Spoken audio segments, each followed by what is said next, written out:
مادر جون من دیگه برم.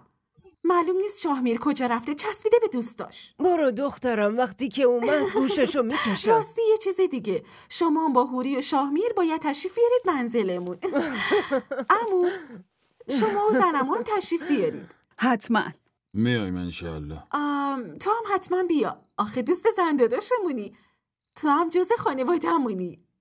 بله حتما.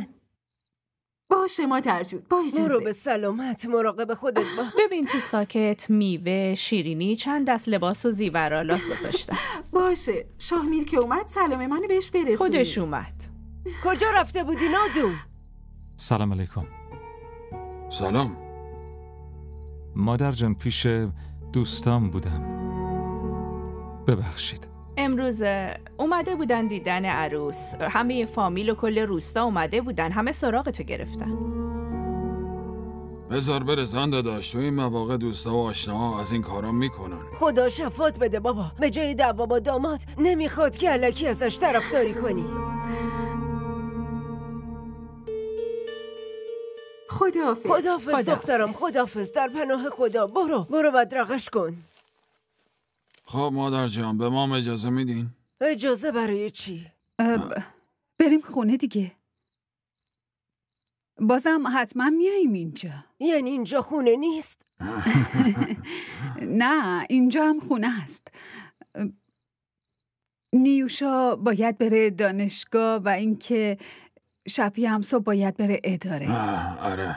بعدم باید کارای مادرزن سلام هوری و شاهمیر رو انجام بدم. آره عزیزم، باشه، برید کارای مراسمتون رو بکنین.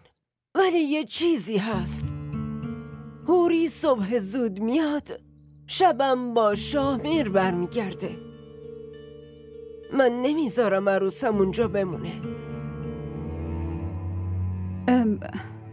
ولی من میخواستم باشه مادر جان، هر طور شما بفرمایید. باشه، برید، زنده باشی. خداحافظ. به سلامت. برید.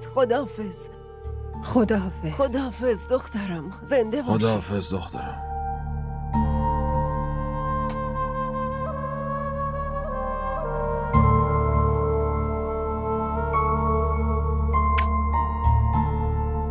خب دیگه خداحافظ. خداحافظ عزیز دلم.